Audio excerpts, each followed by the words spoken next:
En quelques minutes seulement, une force d'assaut russe rapide a été anéantie en terrain découvert avant même d'atteindre la ligne de tranchées ukrainienne. Environ 17 soldats russes à moto ont traversé le No Man's Land, tentant de franchir la zone de danger avant que les drones ukrainiens ne puissent les verrouiller. Au lieu de cela, l'attaque entière s'est effondrée dans le feu, la fumée et la confusion, presque aussi vite qu'elle avait commencé. Bienvenue sur l'échiquier global, où nous analysons les stratégies qui redéfinissent les conflits modernes. Ce qui rend cet affrontement si troublant, ce n'est pas seulement la rapidité de la destruction, c'est le fait que l'attaque était déjà compromise bien avant la première explosion sur ce champ de bataille. Le danger n'attend plus seulement dans les mines, l'artillerie ou les positions d'infanterie cachées. Il suit désormais les mouvements depuis les airs, traque la chaleur, surveille les itinéraires et frappe au moment où une unité devient la plus exposée. C'est pourquoi cet événement fut un exemple clair de la manière dont l'Ukraine transforme les drones en un système de chasse multicouche. Un groupe d'assaut peut désormais être repéré de loin, suivi pendant son accélération, fragmenté sous la pression et détruit juste avant d'atteindre son point d'impact. L'histoire plus profonde n'est pas simplement que les motos ont échoué là où les véhicules blindés ont également eu du mal.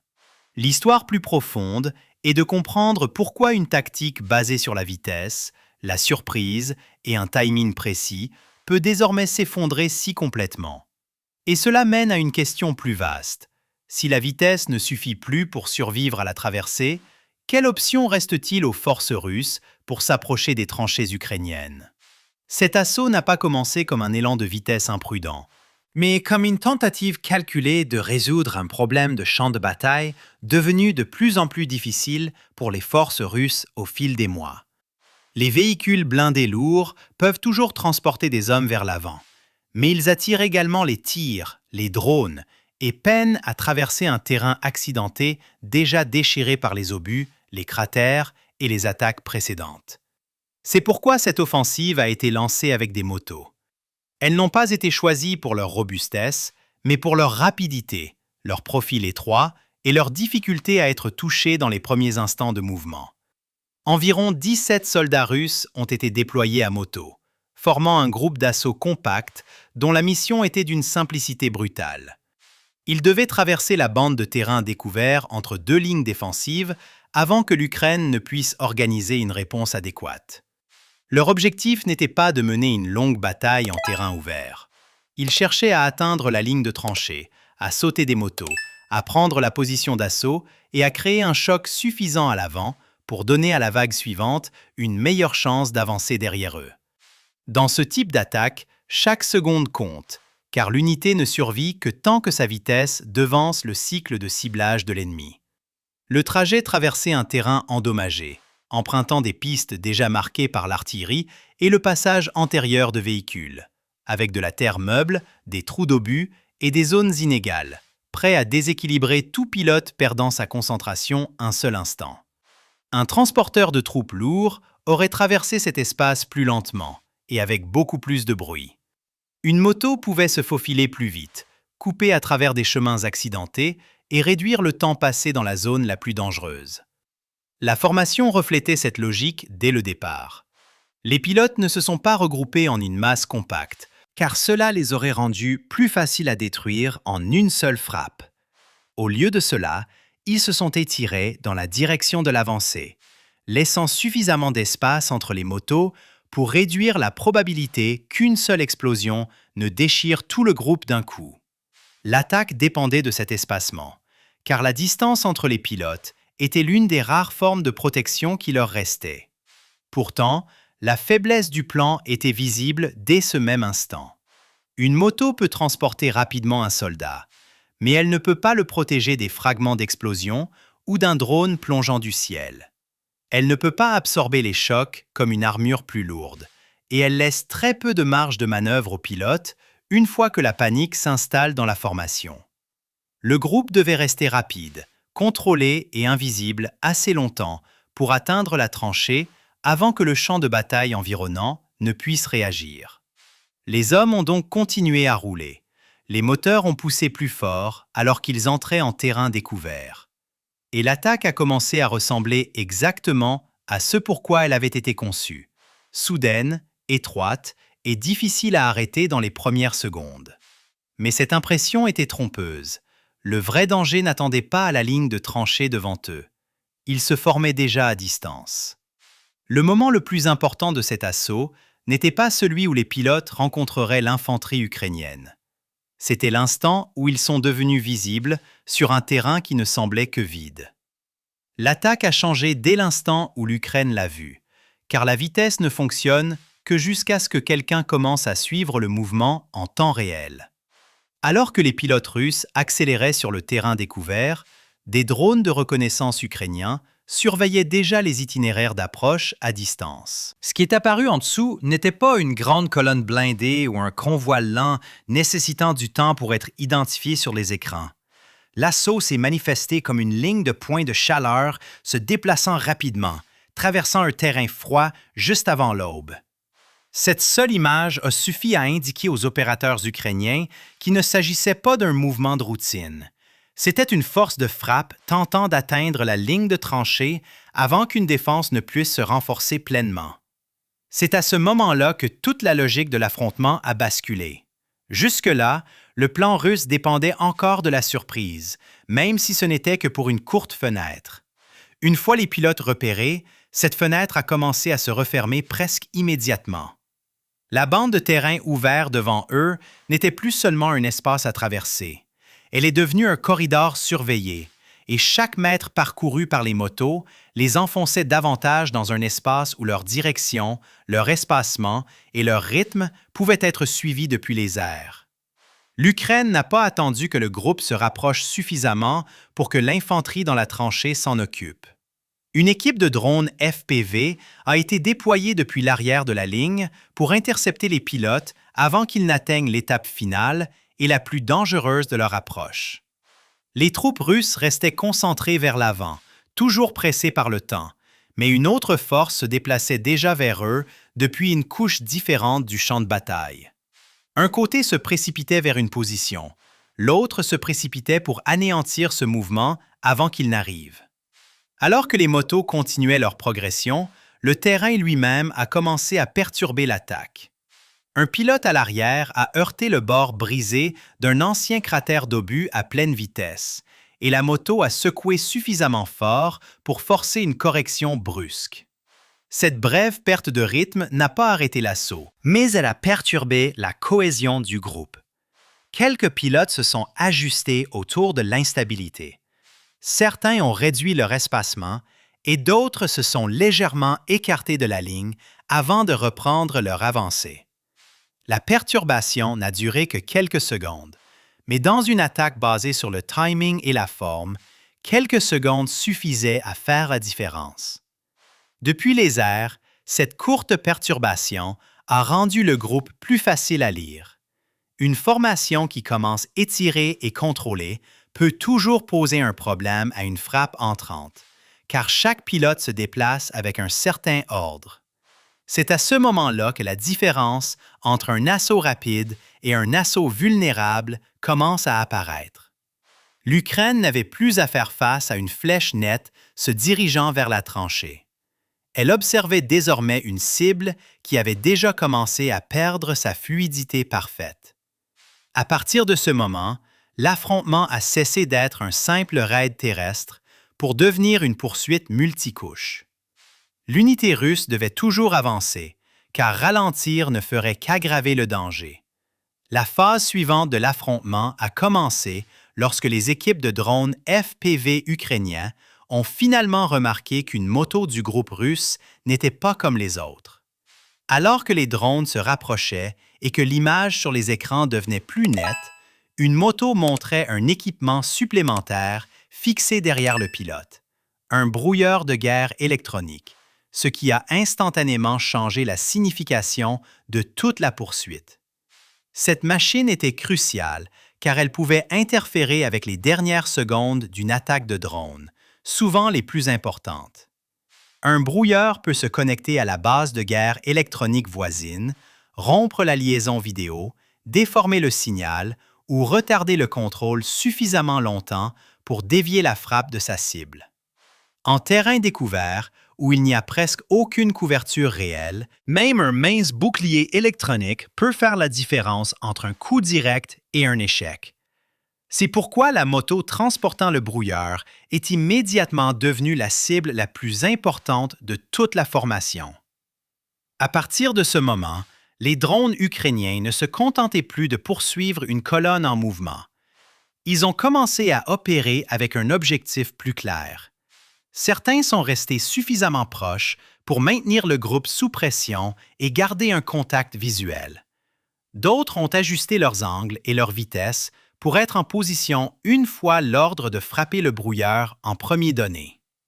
Les pilotes russes fonçaient toujours vers la ligne de tranchée, mais le centre de gravité de la bataille avait déjà basculé. Il ne s'agissait plus seulement d'arrêter l'assaut, il s'agissait de supprimer le seul équipement qui pouvait encore offrir à cet assaut un chemin à travers le danger. Simultanément, une autre couche du champ de bataille commençait à s'activer derrière la formation russe. Alors que les drones entrants dépassaient les plis du terrain et devenaient plus faciles à repérer, le réseau de défense aérienne russe est entré en jeu. Une station radar positionnée non loin de l'itinéraire d'assaut a été activée et a commencé à balayer le ciel derrière la colonne en mouvement. Ces opérateurs n'avaient pas encore une image complète, mais ils pouvaient déjà discerner que plusieurs cibles rapides pénétraient dans la zone à basse altitude. Jusque-là, les drones FPV étaient restés à basse altitude, s'approchant sous des angles irréguliers et utilisant le terrain lui-même pour réduire les chances de détection précoce. Cela rendait l'approche dangereuse, mais gérable pour le camp ukrainien. Une fois qu'ils montaient ou traversaient un espace de visibilité plus clair, le risque changeait brutalement. Les signes sont apparus d'abord sur les écrans des opérateurs ukrainiens. L'image, tendue mais lisible, a commencé à scintiller. Des lignes statiques ont traversé l'écran. Les formes se sont brouillées, puis se sont précisées, puis se sont brouillées à nouveau. Les motos restaient visibles, mais de manière instable. Le flux vidéo a commencé à pulser d'interférences, alors que la guerre électronique russe ripostait contre les drones, qui entraient alors dans leur approche finale. Cette pression est tombée directement sur les équipages ukrainiens, contrôlant les drones. Ils devaient désormais maintenir leur concentration, tandis que l'image se désagrégeait devant eux. Ainsi, l'engagement est entré dans sa phase la plus fragile. La Russie disposait toujours d'une force d'assaut en mouvement, et sa guerre électronique commençait à interférer au moment opportun. L'Ukraine avait toujours des drones à portée de frappe, mais la fenêtre pour une attaque nette se refermait rapidement. Les instants suivants allaient décider si le brouilleur resterait actif assez longtemps pour protéger la colonne, ou si les équipes ukrainiennes prendraient le risque de plonger avant que l'écran ne s'éteigne. À ce stade, le bouclier de guerre électronique russe faisait exactement ce qu'il était censé faire. Et les équipes FPV ukrainiennes combattaient désormais le signal autant qu'elles combattaient l'assaut lui-même. L'image sur plusieurs écrans continuait de se désintégrer en flou, en statique et en saut soudain de position. Des formes claires une seconde devenaient des ombres floues la seconde suivante. Les motos étaient toujours là, toujours en mouvement, mais l'approche s'était transformée en une course contre la cécité.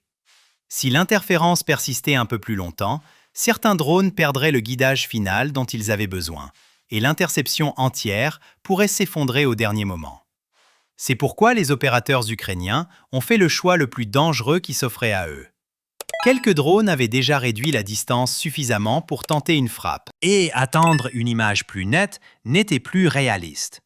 Les équipages comprenaient que s'ils tardaient, la moto-brouilleur pourrait survivre, le reste de la formation pourrait percer et le signal pourrait disparaître complètement. Alors, au lieu de reculer, ils ont pris le risque et se sont engagés tôt. L'ordre n'était pas de disperser l'attaque sur tout le groupe. L'ordre était de frapper la moto transportant le brouilleur avant que l'écran ne s'éteigne. La plongée fut rapide. Un FPV a dévalé du ciel perturbé, s'est corrigé une fois à travers un champ d'interférence scintillante, puis s'est dirigé droit vers la moto, identifiée comme la clé de la défense russe.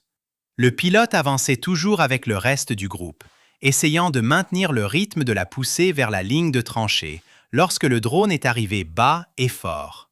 Un seul éclair a suivi, puis une violente explosion de feu et de fragments. La moto-brouilleur a été déchirée en un instant et la machine qui perturbait l'approche finale a soudainement disparu du champ de bataille. Cette frappe a changé la situation aérienne presque immédiatement. La pression sur les drones restants a commencé à diminuer, car la source d'interférence la plus importante au sein de la formation en mouvement avait été éliminée. Les écrans ne sont pas devenus parfaitement clairs, mais l'image s'est suffisamment stabilisée pour que les opérateurs retrouvent un contrôle plus confiant. Ils pouvaient désormais maintenir les cibles plus nettement, corriger leur approche plus tard et pousser les drones survivants plus profondément dans l'attaque sans avoir à deviner chaque seconde du vol. Le groupe russe avait perdu le seul bouclier mobile qui lui avait donné une chance de survivre à la traversée. Les pilotes russes ont compris que quelque chose avait très mal tourné. L'explosion au milieu du groupe a brisé ce qui restait du rythme de l'assaut, et plusieurs hommes ont abandonné le plan initial presque aussitôt. Certains ont laissé leur moto là où elle s'était arrêtée et ont couru vers une lisière d'arbres voisine, espérant que les bois leur offriraient une couverture contre les drones. D'autres ont continué à rouler, tentant de distancer le danger avant qu'un autre drone ne frappe. Quelques machines sont restées debout ou à moitié tombées dans la terre, leur moteur tournant toujours à côté de la piste, tandis que leurs pilotes fuyaient à pied. Les drones ukrainiens ont rapidement divisé leur attention. L'un a poursuivi des hommes qui couraient vers la lisière de la forêt et a frappé juste avant qu'ils n'atteignent la première véritable couverture. Un autre a suivi une moto qui roulait encore seule et l'a touchée sur la route de la retraite, transformant la moto en une épave en flammes en terrain découvert. Un troisième s'est concentré sur les véhicules abandonnés, les utilisant comme cible fixe après la dispersion des pilotes. En peu de temps, l'assaut avait cessé de ressembler à une poussée coordonnée et avait commencé à ressembler à une force brisée tentant de survivre en fragments. La bataille ne s'est pas terminée lorsque la moto brouilleur a explosé, car la destruction de ce seul véhicule a créé une seconde urgence pour le camp russe presque immédiatement. La position radar et de guerre électronique derrière l'itinéraire d'assaut pouvait désormais voir que l'offensive à moto avait perdu son cœur protecteur et s'effondrait en terrain découvert. Des signaux ont été envoyés depuis l'arrière et des demandes de soutien ont été transmises aux forces plus en profondeur derrière la ligne, y compris aux troupes positionnées près de la zone des tranchées qui étaient censées recevoir l'assaut. Cette réponse a introduit une nouvelle menace. Un petit groupe de secours, composé de chars et de véhicules de transport de troupes blindés, a reçu l'ordre d'avancer pour atteindre le couloir d'assaut endommagé, récupérer les troupes encore en vie et empêcher l'effondrement de se transformer en une perte totale sur le champ de bataille. Si ces véhicules plus lourds pouvaient atteindre la zone à temps, ils pourraient extraire les survivants de la zone de destruction, ajouter de la puissance de feu au combat et maintenir la pression sur la ligne de tranchée ukrainienne. Mais le mouvement de sauvetage n'est pas resté caché longtemps. Les drones de reconnaissance ukrainiens, qui surveillaient déjà la zone plus large, ont détecté le mouvement derrière la ligne russe et identifié de nouveaux véhicules en approche. L'alerte a atteint rapidement les équipes de drones. Le problème ne se limitait plus aux hommes dispersés en terrain découvert et à la lisière de la forêt. Une autre force était désormais en mouvement, et elle pourrait changer la situation si elle arrivait avant que l'Ukraine n'agisse à nouveau. Pendant ce temps, les soldats russes qui avaient échappé aux motos tentaient de survivre à pied. Certains ont atteint les premiers arbres et se sont retournés pour tirer vers le haut à travers les branches, espérant que les tirs de fusil maintiendraient les drones à distance suffisamment longtemps pour se regrouper. Cet effort n'a pas fonctionné. Un drone a suivi 2 hommes alors qu'ils couraient entre les troncs, puis a frappé juste après que l'un d'eux se soit arrêté pour viser le ciel. Un autre a traqué un soldat qui s'était jeté derrière un arbre, puis avait tenté de sprinter vers une seconde position. Il a été touché avant d'y parvenir. Les bois offraient un camouflage, mais pas de sécurité. Et les hommes qui avaient abandonné leur moto ont découvert que les drones les suivaient dans la couverture qu'ils espéraient les sauver. Le danger majeur, cependant, était la colonne de secours qui avançait toujours. L'Ukraine a compris que si les chars et les véhicules blindés atteignaient la zone d'assaut brisée, ils pourraient potentiellement poursuivre la mission vers la ligne de tranchée. Cela a suffi à déclencher une demande immédiate de lancement de drones supplémentaires. De nouvelles équipes FPV ont été engagées dans le combat et les unités de reconnaissance ont maintenu le convoi de secours sous surveillance continue à mesure qu'il se rapprochait. L'interception a commencé avant que la force de secours ne puisse se déployer entièrement. Un véhicule blindé avançant en tête a été touché près de l'itinéraire menant à la zone endommagée et s'est arrêté en biais, bloquant une partie de la voie derrière lui. Une seconde frappe a touché un autre véhicule, tentant de contourner le premier, forçant l'équipage à s'arrêter avant d'entrer dans le tronçon le plus dangereux.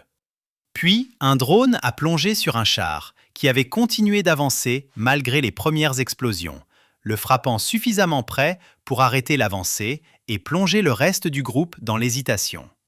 Cette hésitation est devenue la rupture finale de la tentative de sauvetage. Certains véhicules russes sont restés en place, tandis que d'autres ont commencé à faire demi-tour plutôt que de s'aventurer dans la zone couverte par les drones. La colonne n'avait pas été entièrement détruite, mais elle avait été arrêtée, divisée et repoussée avant de pouvoir sauver les hommes en avant. À la fin de cette phase, l'assaut raté des motos était devenu quelque chose d'encore plus grave pour la Russie. Ce qui ressort le plus de cette bataille, ce n'est pas une explosion ou une charge ratée, mais la manière dont l'assaut entier a été démantelé, couche par couche, avant même d'atteindre la ligne de tranchées ukrainienne. Le camp russe a échangé l'armure contre la vitesse et a envoyé des troupes à moto, espérant qu'une avancée rapide en terrain découvert réussirait là où des véhicules plus lourds avaient échoué. L'Ukraine a répondu avec une approche très différente. Elle a utilisé la détection, le suivi, la pression depuis les airs et une séquence de frappe finale qui a transformé le mouvement lui-même en un piège. C'est le message plus profond de cet affrontement. Presque tout mouvement exposé peut être vu, suivi et attaqué en quelques minutes. Cela montre comment la guerre moderne évolue au niveau tactique le plus bas. La question plus vaste est maintenant: que se passe-t-il ensuite? Si les motos sont rapides mais trop exposées, et si les véhicules blindés sont plus robustes mais plus faciles à détecter, alors quel type d'assaut peut encore traverser un terrain découvert sous la pression constante des drones? Plus de guerres électroniques pourraient apparaître, plus de tromperies pourraient suivre. Des unités plus petites pourraient essayer de nouvelles routes et de nouveaux timings. Lors de la prochaine phase de combat, la vitesse restera-t-elle un avantage ou commence-t-elle à rendre les groupes d'assaut plus faciles à repérer et à détruire? N'hésitez pas à partager vos réflexions dans les commentaires.